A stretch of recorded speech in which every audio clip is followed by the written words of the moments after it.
This is the Dreamers Podcast, where dreamers share their stories to inspire you. Now, join host Joe Pardo as he interviews a dreamer who's living their dreams.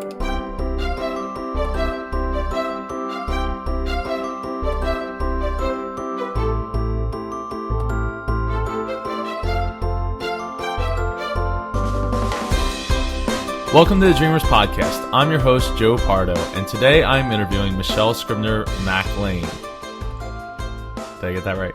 Yeah, you did. Who is living her dream through her career as a professor of science education at UMass Lowell, marathon running, as well as becoming a podcast host. Welcome to the show, Michelle. Thank you, Joe. Happy to be here. And congratulations on your new podcast. Thank you very much, and thank you for being on. We have so much to talk about today. Joe, we always have so much to talk about. Today or any other day. That is very true. So why don't we get started by giving your background to our audience? Sure. Well, I grew up exactly in the area where I live right now. I haven't ventured too far.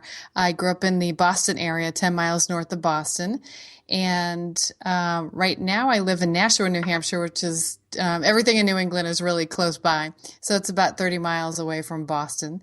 And I grew up a kid who was very much a science geek. And I was very lucky to live within a train ride of a really cool place in Boston called the Boston Museum of Science. And I ended up working there for about 20 years, all through teenage years, all through high school. When my friends were working at McDonald's, I was at the museum working with some really cool scientists and science educators. And I did pretty much every job you can do at the museum. I worked in the live animal center. I sold tickets. I worked in the library. I worked in the laser shows at the planetarium. And then eventually I got to teach my own classes, mentor other teachers, and even led safaris to Africa. So that was the beginning of what later turned into my regular career as a elementary teacher and then eventually as a science educator at the university level training new teachers. So that's it in a quick nutshell. Wow, that's an awful lot to fill in with. How did you get started with running? So running, actually, I've only been running for about 5 years now. And what happened was actually, it was a kind of a sad situation, but we turned it into a good thing. My brother, Mark, and I started running to fund a special initiative at my mom's hospital, Spalding Rehab in Boston, Massachusetts. She was dying of colon cancer, and she was a really inspirational person, a nurse there. She'd been a nurse for 35 years. And we wanted to think of some way to honor her. And we talked to her before she passed away about the idea of having a fund in her name, because there's no professional development for nurses at the hospital at all, even though it's affiliated with Mass General. It's a world-class hospital. So my brother and I decided, eventually she did pass away, we created the Marlene Scribner Spirit of Nursing Award at Spalding, which 10 years later, it continues to go on.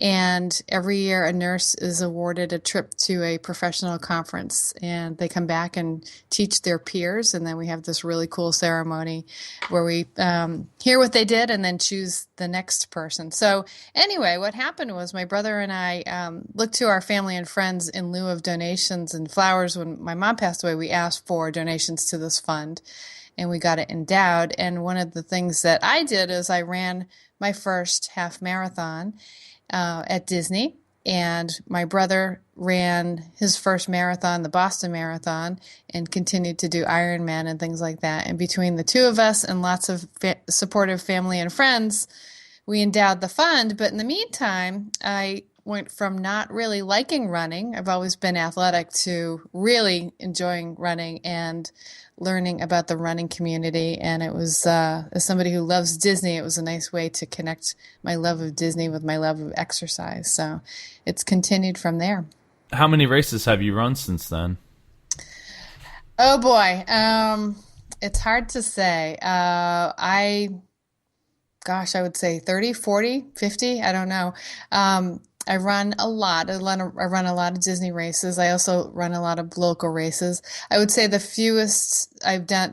shortest distance I've done is 5K, and that's the shortest, the fewest number of races I've done. I run mostly half marathons. I would say probably, I think the last time I counted was about 15 half marathons. I have 2 more coming up in the next month, so that's going to go up quickly. And I've done several 10Ks, and I've done 3 marathons. And I went from somebody who said, I will never do a marathon, it's not even on my radar, to looking forward to the next one. So it's been pretty cool. Wow, that's great. That's an awful lot. It's a lot more than I've run. And I've gotten you to run too, haven't I? Yeah. Apparently, anyway, it has to be all you, but I've convinced you a little bit to run. Yeah, I mean, I was only planning on doing 1 half marathon for the Princess back in 2012, I think. So it's definitely, I've definitely expanded on it. I mean, joining the running team and being a part of a community has been a lot more fun than just going outside and running just for the sake of running. Mm-hmm. So how did you turn that passion for running that you originally didn't have into turning it into a podcast about running? Well, that's a very good question. So along the way, I got help from a very dear friend of mine, Mike Scopa, from the WDW Today podcast. Mike lived in the next town over, and I didn't really know how to approach running a half marathon, and he has a world of running experience, and he sort of virtually coached me through it. We'd meet every once in a while and have lunch and things like that, but he coached me through running that race.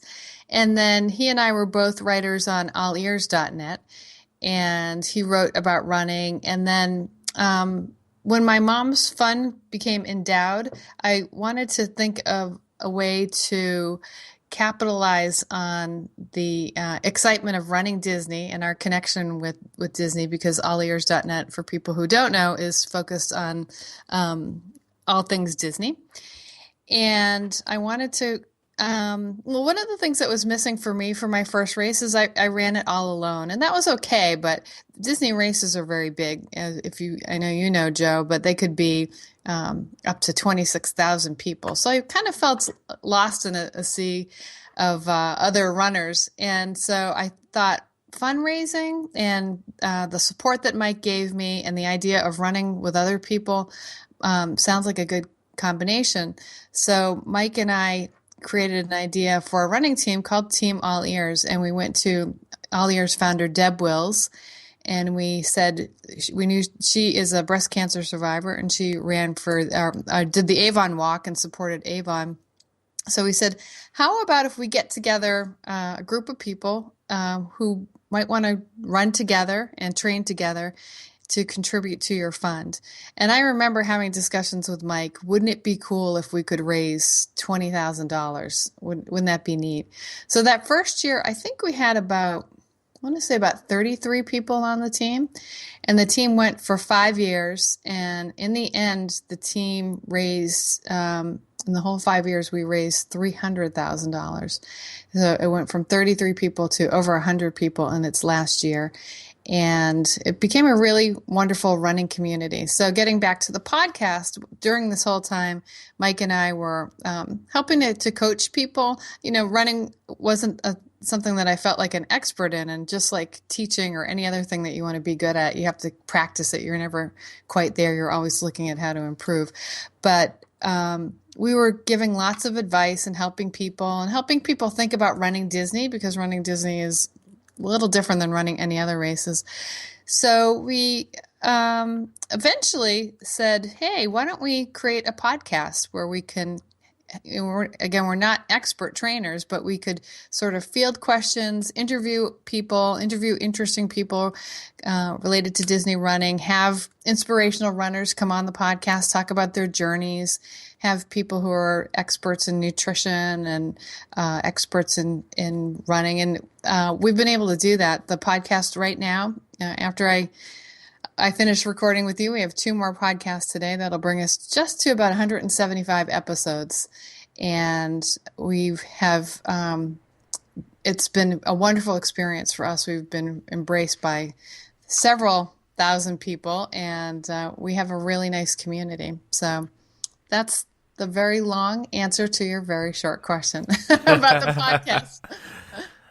Not a problem. That it's a great story, especially raising all that money for all years. I didn't even realize that you two actually started the running team and approached Deb Wills about it. So that's awesome to hear. Yeah, it was my idea initially. Then I went to Mike and sold it to him, and then he and I sold it to Deb. So that's how it became about. And so now that all years is over, we just decided it was time to start something new. So we have a new running team called the Mickey Milers, and people who are running with the Mickey Milers are going to be donating at least $50 or raising $50 to Give Kids the World. And Joe, you're a member of the Mickey Milers. That I am, and I've as of today, I've raised probably closer to $250. That's fantastic. Yeah, I gotta get that updated on the website because I got a lot of donations to roll into it, but I think right now it says 170, but I'm pretty sure I'm over around close to 250. Yeah, so it's running Disney. It's running with other people. We have a special Facebook page just for the Mickey Milers. There are about 230 of us at this point, and it's running for a reason. You're running for this wonderful place, Give Kids the World. So it's a nice community. I think it's all about building community. I know one of the focuses of your podcast is how do you get your dreams to come true. And I was listening to your first podcast where your friend Al, yes, Al was talking about how he had a lot of support. And I think that is one of the ways that you make your dreams come true. You know, whether it's I'm going to go out there and walk a 5K or I'm going to run the Boston Marathon. My philosophy is always tell people what you want to do, and people will, even if they just say, good job, I support you, that's going to help you get to where you want to be. But a lot of times they'll have other, maybe they'll know somebody, or maybe they'll have advice about a new type of sneaker or some little support. I think these communities can really help people achieve whatever their goals are. So it's kind of exciting. Well, it makes me feel like a part of something much larger. Again, you were saying that being very lonely out on the Disney runs, and it's very true because it's very dark and it's very long stretches of road. In between, there's lots of characters and stuff like that, but there's very long stretches of road where if you're running by yourself, it definitely does get lonely. And I'm not saying I always run with other people now. Frequently I don't. But just to be able to say, hey, we're all going to this race together. I've seen you, Joe, at the beginning of races, just to see somebody there and like, hey, good job. Have a great time out there. And, maybe see them at the end. You just feel like, and we have team shirts and things like that. You just feel like, as you say, you're a part of something bigger. So it's a nice thing. Real quick, why don't you describe what Give Kids the World is? Sure. It's a place that's based in Orlando, Florida. It is a village. There's a place called Give Kids the World Village. And the idea, and I'm not a volunteer and I don't represent Give Kids the World, but the idea is that kids and their families who are suffering through life-threatening illnesses can go to a place for low cost or free. And it's a place for them to celebrate their life and have low stress time with their family. They might get support to go to the theme parks in Orlando, or they might stay in the village. I haven't been to the village, but I hear it's spectacular. Some of the things they do are they have ice cream for breakfast. They have characters who come and visit the kids and do tuck-ins. And I have a very dear friend, Karen Skilling, who's been volunteering there for 20 years. And you and I, Joe, and a lot of our friends really love Disney, love the magic of Disney. As a former elementary school teacher and just a human being, I love kids too. And I thought Mike and I both discussed this, and we thought this would be a great charity to support for our running team. So. And it is, and I'm so glad to have found out about it and to be able to support it through my project, Adventuratorium, and hopefully through this podcast as well. So thank you for that. You're welcome. Thank you. So what exactly inspires you? It's interesting. I was thinking about the theme of your podcast, about dreaming, and I don't actually think I'm a dreamer in the way that you're talking about dreaming. The way that I've always gone about life is I just do what is really interesting to me. And when I follow where my interests are, opportunities have opened up.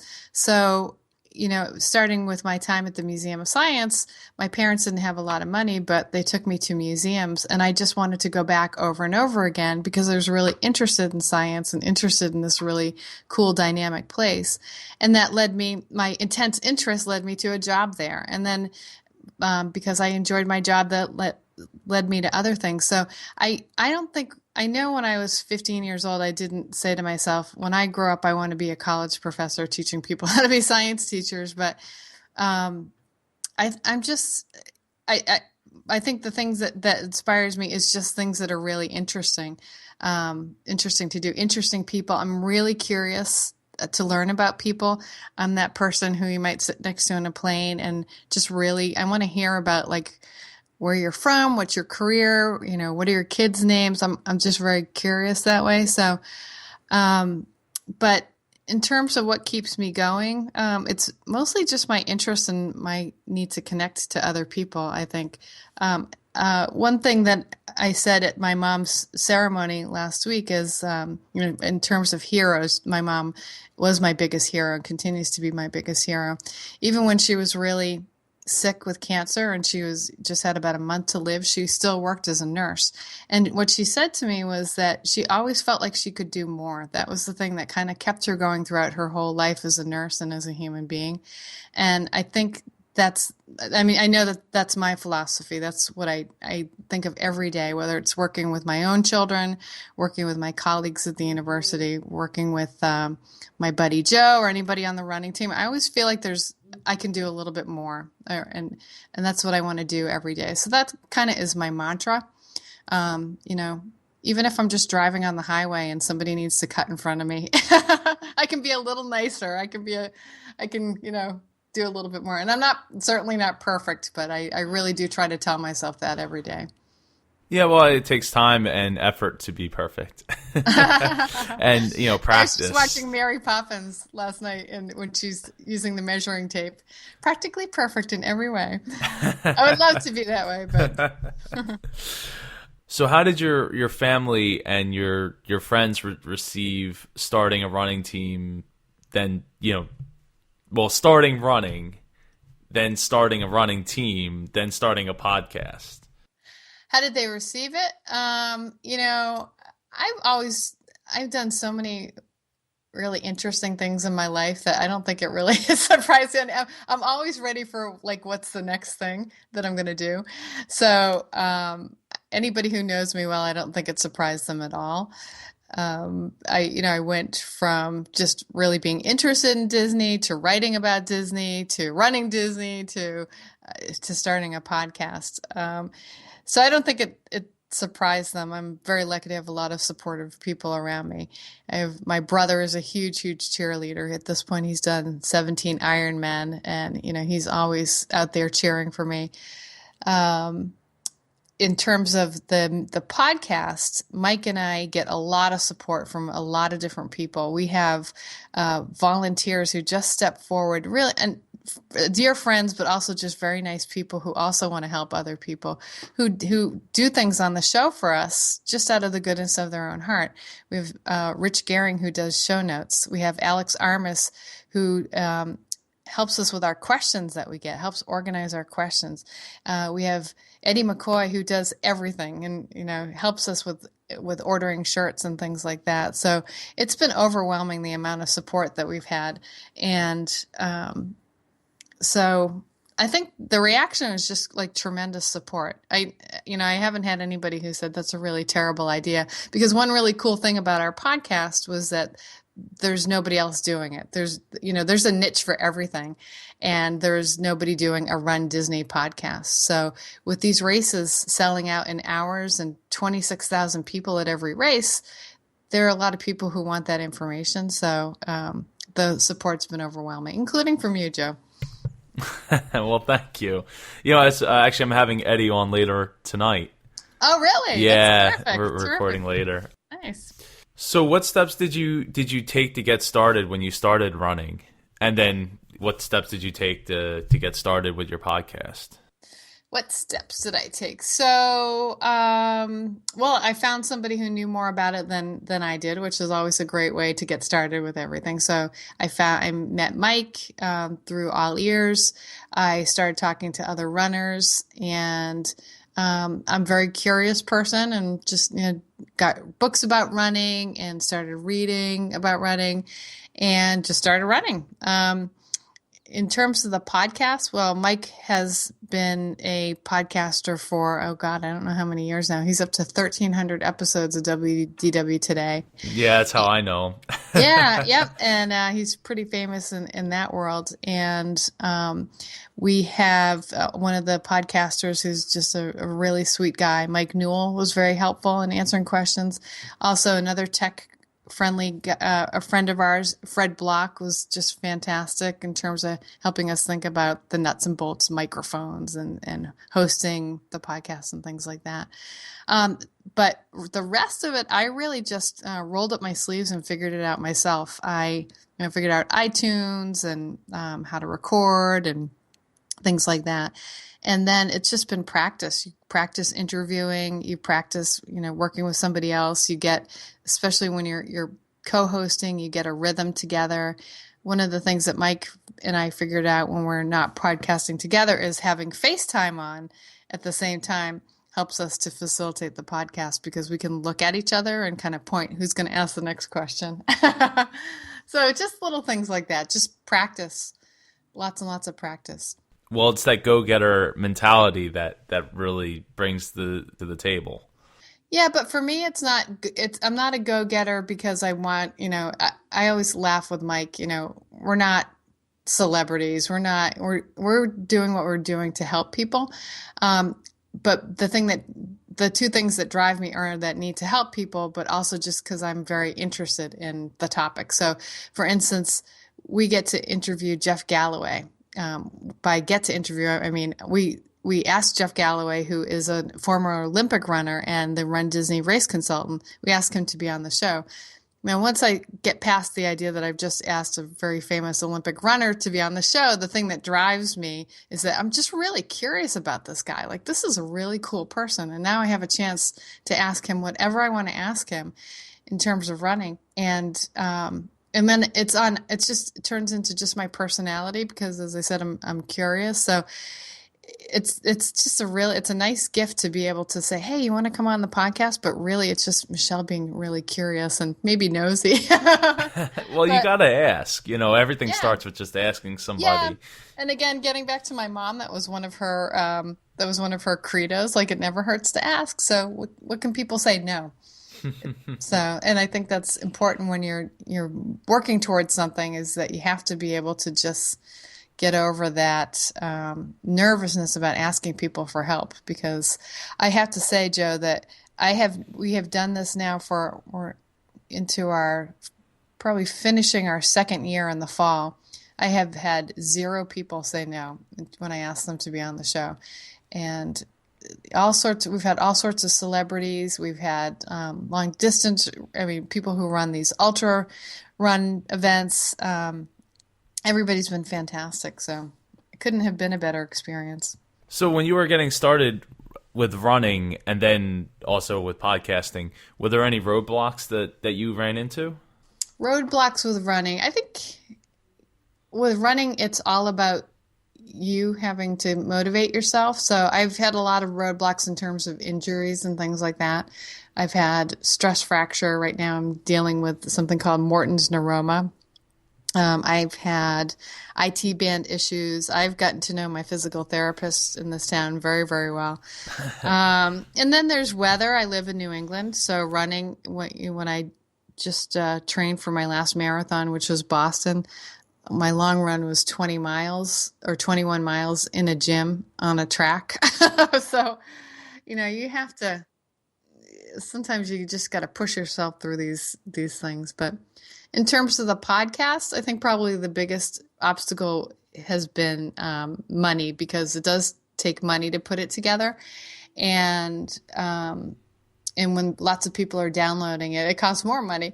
And we're not doing this to retire, believe me, but the podcast was in the red for about a year. And then I wasn't comfortable with getting sponsors, but through some help, again, we have two great people who put together our website, Eve and Phil Vanderpool. Eve is a marketing person, and she helped us kind of think about how would you get a sponsor?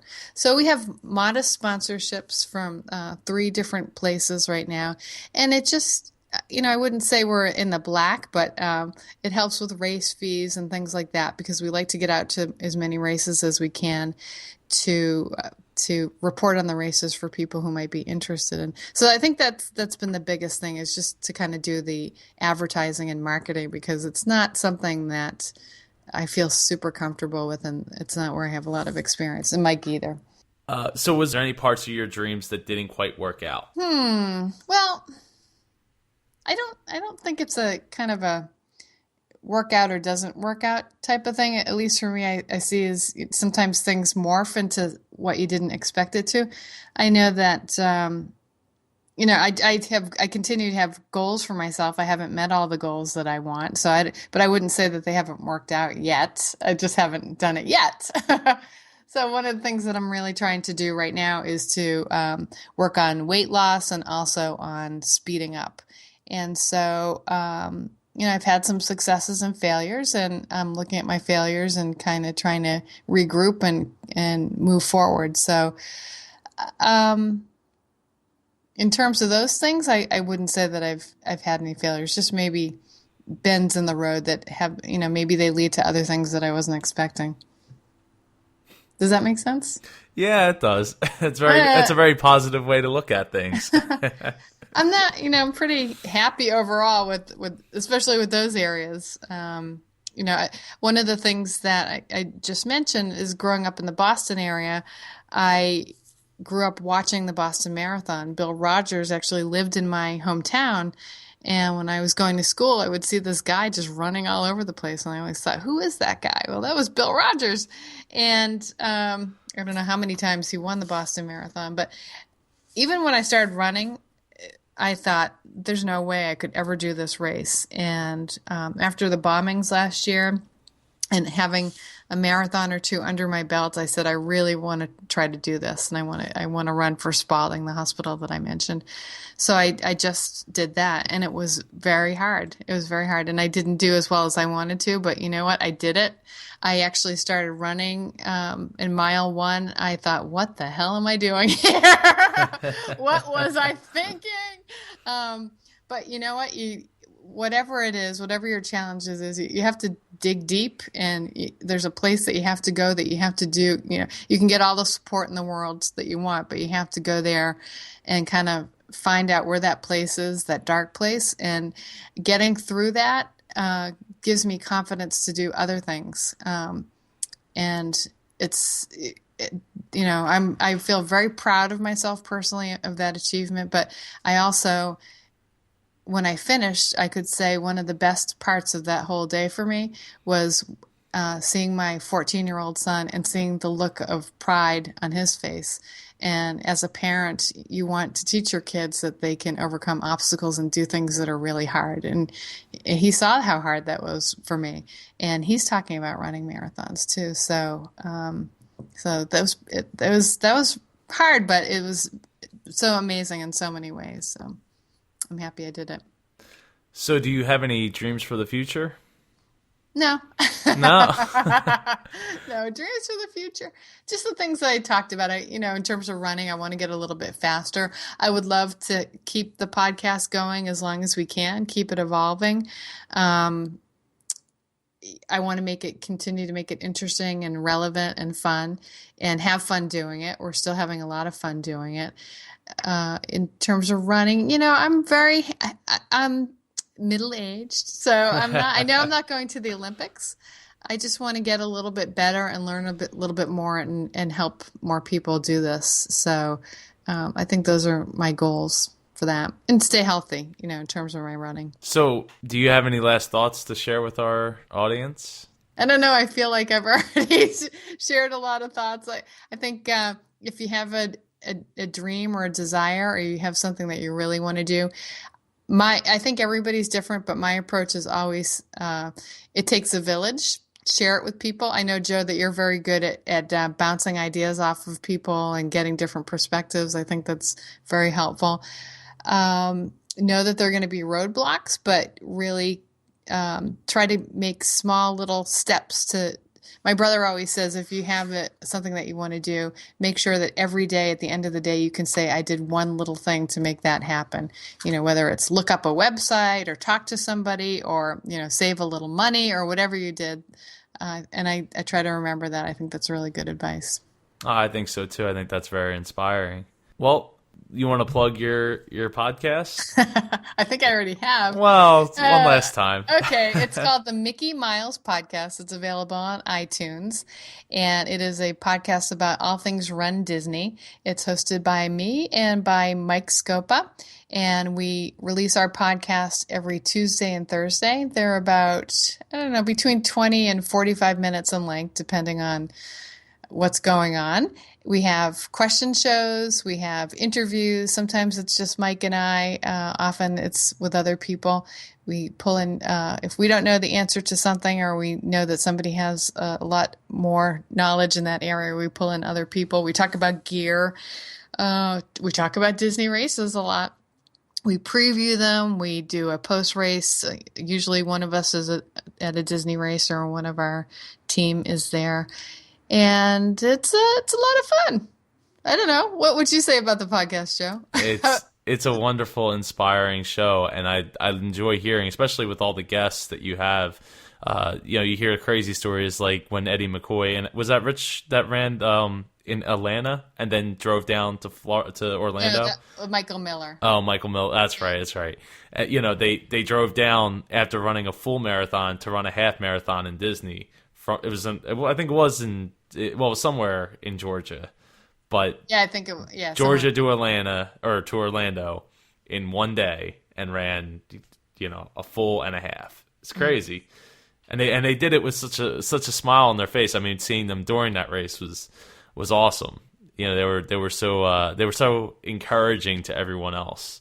Yeah, and we talk about, having dreams come true. Eddie McCoy and Michael Miller are just two, and Rich Gehring too, and so many of my running friends. They're just so giving of themselves to other people, just there as cheerleaders, supporters. I did the Dopey at Disney. If you don't know what that is, it's the 5K, the next day 10K, the next day half, and the next day full. So I ran the full marathon with Eddie and that group last January. And it was just all about the fun and the experience. And I was definitely the lowest common denominator in terms of running speed. And they were just like, let's have a blast. And they're just such a fun and giving group of people. So I don't know, Joe, if you would agree, but I just think Disney runners are just really, they get life is about fun and enjoying each other. And it's cool to hang out with those people. I would agree. I mean, nobody seems to take it too seriously, at least maybe because we're too far back in the corrals. Well, thank you very much for coming on the show, Michelle. You're welcome. Anytime. And I wish you lots of good luck. I know it's going to be fun. Thank you. It's been a lot of fun so far.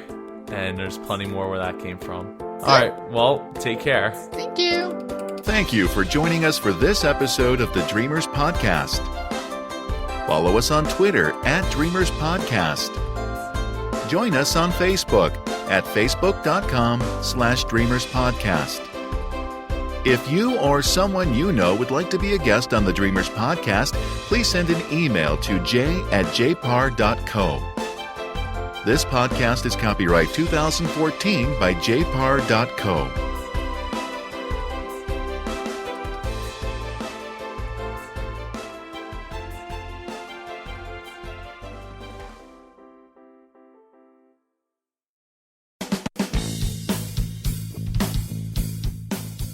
Have you ever wanted to share something with someone just because?